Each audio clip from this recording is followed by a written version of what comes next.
Thank you sir. West Asia में जो ongoing escalation चल रही है उसके चलते सर ग्लोबल फाइनेंशियल मार्केट्स में एक वोलेटिलिटी देखी जा रही है और भारत में भी सर शार्प इरोजन देखा गया है इन्वेस्टर वेल्थ में। सर ये इंडिया का क्राइसिस नहीं है, इंडिया इस कॉन्फ्लिक्ट का हिस्सा नहीं है, भारत के इकोनॉमिक फंडामेंटल्स अभी भी स्ट्रांग है, लेकिन फिर भी इस जियोपॉलिटिकल ग्लोबल शॉक के चलते हमारी अर्थव्यवस्था और खास तौर पे भारत का बाजार इंडियन स्टॉक मार्केट को एक शॉक लगा है।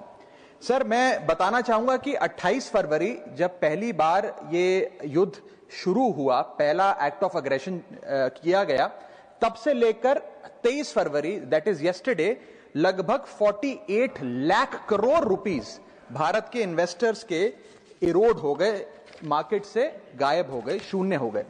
एफपीआईज ने 52,000 करोड़ रुपए 1 मार्च से लेकर 15 मार्च के भीतर भारतीय बाजार से निकाल लिया, रुपया 94 पहुंच गया। ये तमाम चीजें एक रूटीन करेक्शन नहीं है सर, ये कॉन्फ्लिक्ट ड्रिवन शॉक है।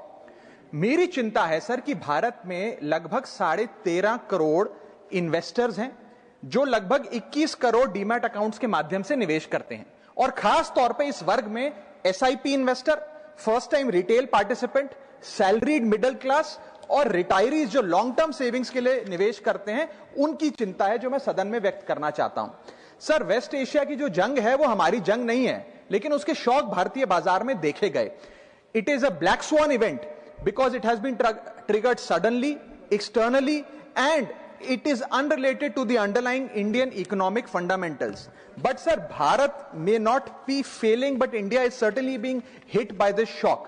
और मेरा सरकार से ये अनुरोध रहेगा that the government, when they encourage citizens to enter the global markets or the capital markets in particular, the government cannot disappear when external shocks hit the household wealth. इसीलिए मैं अनुरोध करता हूं कि कुछ रिलीफ भारत के इन्वेस्टर को सरकार द्वारा दिया जाए। पहला रिलीफ जो हो सकता है सर वो ये है कि रिटेल इन्वेस्टर को टारगेटेड रिलीफ दिया जाए। आज जब भारत का कोई इन्वेस्टर बाजार में शेयर खरीदता है, रिटेल इन्वेस्टर, तो उसे ब्रोकरेज, एसटीटी, एक्सचेंज चार्जेस, इस सर्विस चार्ज पर जीएसटी और स्टैंप ड्यूटी देना पड़ता है और ये सब जूझने के बाद यदि मुनाफा होता है तो 20% short term capital gain tax और 12.5% long term capital gain tax लगता है। अगर कोई लिमिटेड ट्रांजैक्शन कॉस्ट पे रिलीफ सरकार दे तो इन्वेस्टर सेंटिमेंट बूस्ट हो सकता है। I am not asking for market populism sir, I am asking for targeted investor protection. मेरा दूसरा सुझाव है अगर time bound STT relief retail investor को दिया जाए, एफएनओ सेक्टर को नहीं। एफएनओ सेक्टर में एसटीटी बढ़ाकर सरकार ने अच्छा काम किया, मैं सराहना करता हूं सरकार की, लेकिन रिटेल इन्वेस्टर के लिए अगर एसटीटी का रिलीफ दिया जाए तो एक इन्वेस्टर कॉन्फिडेंस बूस्ट हमारे बाजारों को मिलेगा, भारत के रिटेल इन्वेस्टर को मिलेगा। मेरा थर्ड सुझाव है सर कि कैपिटल लॉस को कैरी फॉरवर्ड करिए। समाप्त कर रहा हूं sir, I just need half a minute. Extend capital loss carry forwards.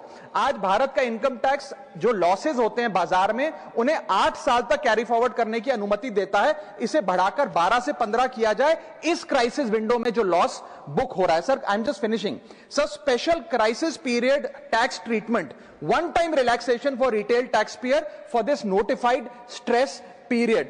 And sir, finally my suggestion is कि low friction rebalancing अगर पोर्टफोलियो में म्यूचुअल फंड इन्वेस्टर करता है, मान लीजिए वो इक्विटी से डेट फंड की ओर जाना चाहता है इस सेबी नोटिफाइड स्ट्रेस पीरियड में, तो उसे इसकी अनुमति मिलनी चाहिए with very limited expense ratio. And lastly, the government must emphasize on strong public communication. हमारा बाजार, RBI, SEBI, exchanges, वित्त मंत्रालय भारत की मैक्रो स्टेबिलिटी और एनर्जी प्रिपेयर्डनेस पे जनता से बात करें। In conclusion, permit me to say that India's fundamentals are strong. What needs strengthening is the policy shield that surrounds our investors, because this is not our war, but our investors are paying the price. Thank you. Thank you.